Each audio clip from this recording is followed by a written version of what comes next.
Salut Medusa, Salut Vini. est-ce qu'on peut se tutoyer? Oui. Ok. Mais je sais que la première question que tu poses des fois, c'est si on peut prouver notre Dieu. Est-ce que tu m'entends? Oui. Mais moi, si je monte, c'est surtout par rapport aux affirmations de ta bannière. Donc, je suis chrétien, mais je pense pas que le fait que je sois chrétien joue un rôle. Ce que je me dis, c'est qu'on peut tout à fait ne pas être chrétien et ne pas être d'accord avec les affirmations de ta bannière, n'est-ce pas? C'est justement parce qu'on est chrétien qu'on n'est pas d'accord avec ce que j'ai écrit sur la bannière. C'est-à-dire, tu supposes que tous les non-chrétiens sont d'accord avec les affirmations de ta bannière? Oui. Enfin, les non-chrétiens. Non, on peut être non-chrétien et être musulman. Un Ah musulman est non, un non-chrétien, je ne serais pas d'accord puisque dans ma manière, on parle des musulmans. disons tous les non-religieux. Des non-croyants. Ok. Disons tous les non-croyants seraient d'accord avec ta bannière, c'est ça? Oui. S'ils ne sont pas d'accord, pourquoi ils sont non-croyants? D'accord. Je, oui, je sais pas si c'est...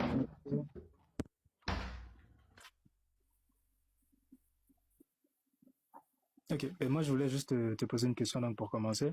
Est-ce que selon toi, Médusa, il serait possible d'être pleinement scientifique? Est-ce que quelqu'un peut être pleinement scientifique, rigoureux dans sa démarche scientifique, et en même temps chrétien ou musulman, sans être intellectuellement incohérent? Tant que lorsqu'ils pratiquent la science, ils abandonnent la religion à côté. C'est ce qu'on leur demande. Tant que tu gardes tes croyances chez toi à la maison, quand tu pars au boulot pour aller faire les sciences, tu laisses ton christianisme et ton islam à la porte du laboratoire, tu rentres dans le laboratoire, tu es totalement scientifique et quand tu sors, tu ramasses ta religion, tu repars avec à la maison. Ça peut marcher. Donc les Mais deux ne sont pas... Ah, vas-y. comment? Non, non, vas-y, mais... Bien sûr que les deux sont incompatibles. C'est pour ça qu'il ne faut jamais les mélanger. Tu Non. gardes ta religion uniquement dans ta sphère privée, dans tes histoires. Ne jamais mélanger avec la science. Ok, ça c'est beau déjà. Donc ça veut dire que, selon toi, si tu recherches par exemple un scientifique pour un travail, tu peux prendre un Africain scientifique, rigoureux dans sa démarche, mais qui pratique dans son espace privé sa religion musulmane ou chrétienne. C'est bien ça? Tant que sa religion ne rentre pas, ne vient pas contrebalancer. Je ne sais pas pourquoi tu poses ce genre de questions, mais j'ai déjà répondu plusieurs fois. Je ne suis pas contre les religieux, je suis contre la religion en elle-même. J'attaque la religion. Et ce n'est pas parce que quelqu'un pratique la science et la personne est religieuse que ça veut dire que la religion est une bonne chose. Jamais. Ah oui, La tout à religion fait. n'est pas une bonne chose parce qu'un scientifique pratiquerait, soi-disant, la science. Et un religieux pratiquerait la science. Ah, tout à fait. Ok, ben, on peut passer aux affirmations de ton panneau du coup. Tu dis Jésus n'existe pas. Je suppose que ce que tu veux dire par là, c'est que Jésus n'a jamais existé, c'est bien ça? Jésus est un mythe. Parfait. Et cette position, j'aimerais savoir, tu l'as à partir des lectures que tu as faites d'historien, d'archéologue, c'est ça? Ou est-ce que toi-même tu es un historien ou tu es un archéologue? C'est à partir de tes Est-ce- lectures que tu fais cette déduction? lorsque tu es monté sur le live, Mhm. la question que tu as dit, est-ce que les non-croyants peuvent être d'accord avec ce qui est écrit là? Est-ce que tu es non-croyant? Non, moi je suis chrétien. Est-ce que tu es sûr d'être chrétien? Parce qu'il y a des non-croyants qui montent sur le live, ils font semblant d'être chrétiens simplement pour pouvoir nous fatiguer et puis débattre. Ah non, en fait, moi je dis que je suis chrétien, mais j'ai précisé le fait qu'un non-croyant peut tout à fait ne pas être d'accord avec les affirmations pour ne pas que tu t'attaques au fait que je sois chrétien, parce que c'est pas ça dont il est question. Il est question des affirmations Un de ta bannière. non-croyant ne peut pas, un non-croyant ne peut pas ne pas être d'accord avec ce qui est écrit là. Ok. Donc, Jésus n'existe pas. Ok, mais déjà, ok, on va reprendre. Donc, tu dis Jésus n'existe pas. Moi, je t'ai demandé du coup, quel historien ou quel archéologue. Ben, non, après, la question que je t'ai posée, c'est est-ce que tu t'appuies sur des historiens ou des archéologues pour affirmer ça ou c'est de tes propres recherches? C'est-à-dire, tu es allé sur le terrain, tu as vérifié toi-même, et c'est ta conclusion en tant qu'historien. Il n'y a aucune preuve de l'existence de Jésus. Si les gens qui affirment que Jésus existe ont des preuves, moi j'écoute. Ok. Tu connais Michael Langlois? Bien sûr. Historien, philologe, tout. Confiance ou pas? C'est-à-dire, il Je est ne fais pas. rigoreux scientifiquement, qu'on le sache, n'est-ce pas? La personne de Michael Langlais ne m'intéresse pas. En science, ce n'est pas la personne qui compte, c'est ce qu'il dit ou montre comme preuve ou comme fait. Sinon, tout le reste, ce serait simplement ce qu'on appelle un... Oh merde, le téléphone se déconnecte. Déconnecté. Mais pourquoi le téléphone est branché? Ah, le téléphone est branché, mais ça ne charge pas.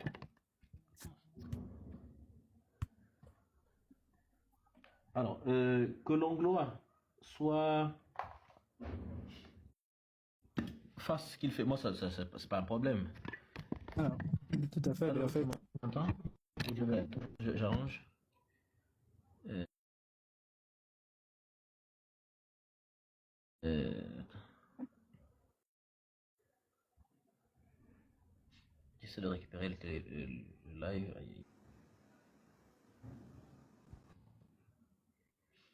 Allô? Allô? oui, j'entends. Oui, donc tu disais? Ok, là, je vais te Donc citer un passage de l'anglois, comme je Langlois. le disais, oui, je vois que c'est moi qui est en train de te répondre. Donc l'anglois, en science, le biais d'autorité, il faut éviter. Ok, C'est pas parce que l'anglois est chercheur que ce qu'il va dire est vrai. c'est vrai. Mais voici ce qu'il dit par rapport à l'existence de Jésus en tant que chercheur et archéologue. Il dit, en tant qu'historien, l'hypothèse la plus plausible pour expliquer la naissance du christianisme, c'est qu'il y a bien quelqu'un à l'origine de ce mouvement qu'on appelle Jésus, qui venait peut-être de Galilée et qui a pu avoir des disciples. Tout cela, ça sonne plus plausible parce que si on suppose qu'il n'a pas existé, ça devient plus compliqué. Qu'est-ce que tu en penses? Je ne vois pas en quoi. Venant d'un historien. Et il a précisé au début, en tant qu'historien. En tant qu'historien, Richard Carrier, qui est docteur en histoire, par exemple, à l'université et qui enseigne à l'université de Columbia, a démontré en tant qu'historien, avec des preuves, des éléments basés sur des raisonnements mathématiques tels que les raisonnements bayésiens, il a démontré que quand on suppose que Jésus n'a pas existé, ça résout plus de problèmes que ça n'en crée.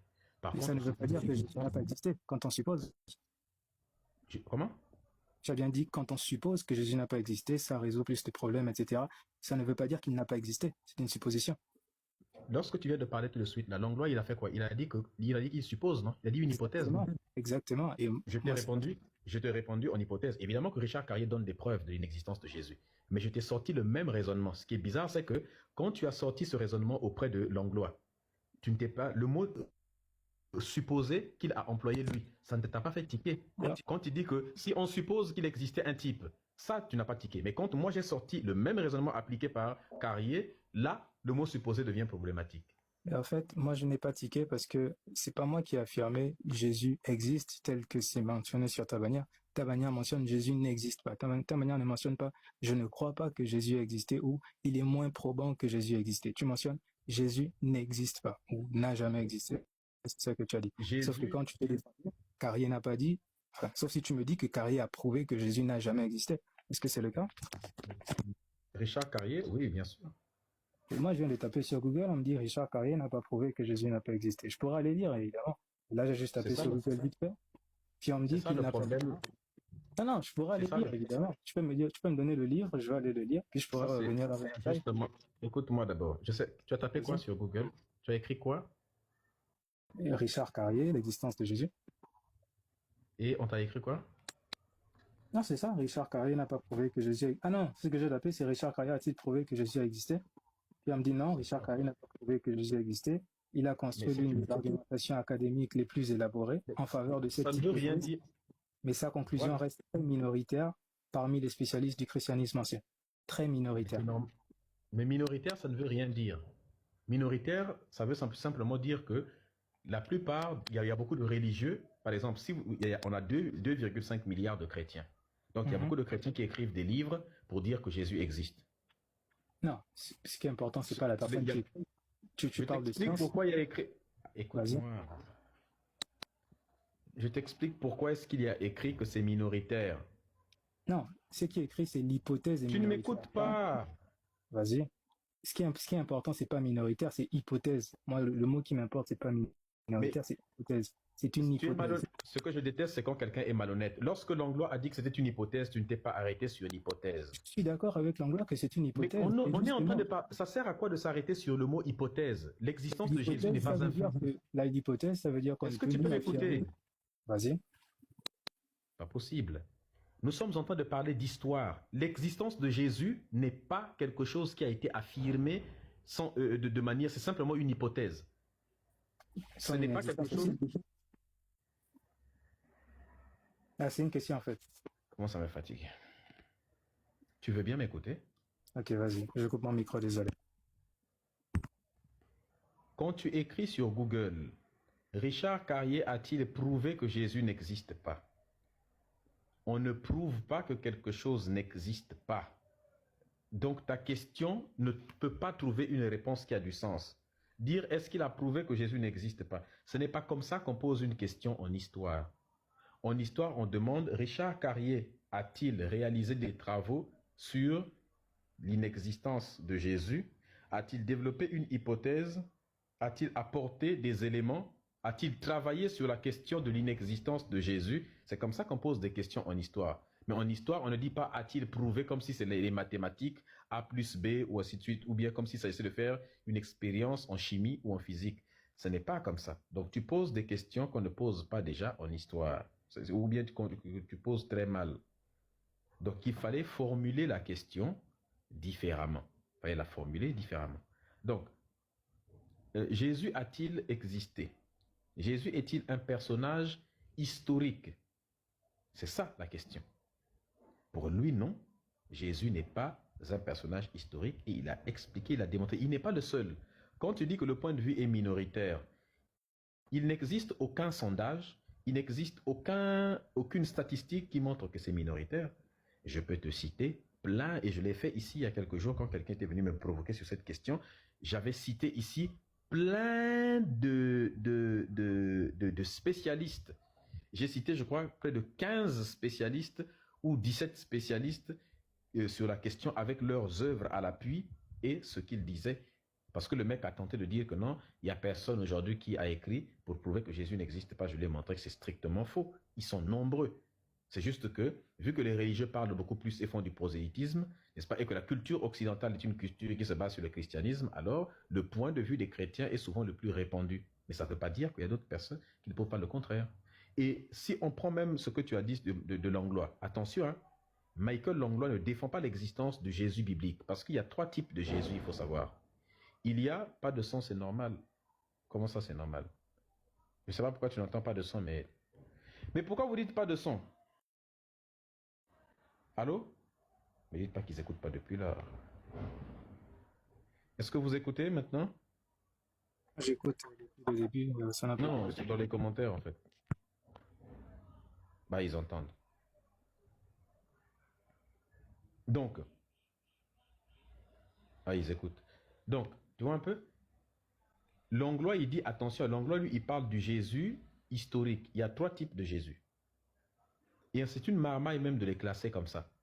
En fait, cette histoire de Jésus historique-là, c'est une marmaille. T'expliques pourquoi est-ce que les Richard Carrier disent que c'est une foutaise. Normalement, il y a 3 types de Jésus. Il y a le Jésus biblique, celui auquel toi, tu es censé croire. Celui qui a fait les miracles de la Bible, ressuscité les morts, ainsi de suite. Il y a un deuxième Jésus, c'est le Jésus historique. Déjà, le Jésus historique vient contredire le Jésus biblique en disant que, en fait, il a existé un rabbin, soi-disant, à l'époque, c'est une hypothèse simplement, hein, qu'il y aurait eu une hypothèse comme quoi il a existé un rabbin, n'est-ce pas, un mec à l'époque qui était juif, mais qu'il n'a rien à voir avec ce qui est écrit dans la Bible, que l'histoire a été déformée dans la Bible, qu'on a raconté tout et n'importe quoi sur lui. Hein. Son histoire a été déformée sur la Bible. Il n'est jamais né d'une vierge. Il n'a jamais transformé l'eau en vin. Bref, tous les miracles. Il n'est jamais mort sur la croix, ressuscité. Tout ça, c'est strictement faux. Est-ce que tu vois un petit peu? Tout ça, c'est strictement faux. Et il y a la troisième hypothèse qui est celle de dire Jésus, en fait, n'est qu'un personnage mythologique. Parce que tous les aspects de la vie de Jésus sont les mêmes aspects que l'on trouve dans des mythes qui préexistait.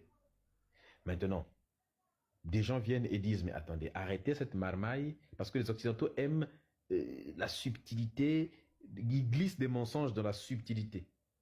Au lieu de reconnaître que Jésus n'a jamais existé, ils se disent, non, si on dit que Jésus n'a pas existé, ça va frustrer les chrétiens et ça va mettre un coup violent à notre civilisation. Merde, il est descendu. À notre civilisation occidentale. Alors, on va dire, oui, Jésus existait, mais sauf qu'il n'a rien à voir avec celui de la Bible. Ah non. Le personnage de la Bible, soit il a existé, soit il n'a pas existé. Si Jésus doit exister, il doit exister tel que décrit dans la Bible. Et là, tous les historiens sont d'accord pour dire que Jésus n'a pas existé tel que décrit dans la Bible. C'est strictement faux. C'est strictement faux. Il n'a pas existé tel que décrit dans la Bible. Voilà. Donc, à ce moment-là, il faut simplement directement établir deux différences. Soit le Jésus de la Bible existe tel que décrit dans la Bible, soit il n'existe pas. Et donc, ou alors, donc, il n'existe pas. Donc, Jésus de la Bible n'existe pas. Mais on n'invente pas. Si on trouve quelqu'un qui existait à l'époque, mais que c'était simplement un rabbin, il n'a rien fait de ce qui est écrit dans la Bible, bah, c'est pas lui le Jésus de la Bible. Donc, il n'y a pas de Jésus historique, c'est des conneries en fait. Donc, vous voyez un peu à quel point on ment, on place des subtilités pour essayer d'embrouiller les gens. Je ne sais pas s'il y a des gens qui comprennent ce que je dis. Est-ce que vous comprenez d'abord ce que je dis même? Dans les commentaires, est-ce que vous comprenez ce que je dis? C'est ça en fait. Donc c'est une subtilité, mais ils se donnent le mensonge, ils sont passés ceinture noire. Hein. Bon, c'est ça. On va voir une dernière personne. La famille, s'il vous plaît, est-ce qu'on va pas arriver à 3000 likes? 3 millions. Est-ce qu'on va pas faire 3 millions, les amis?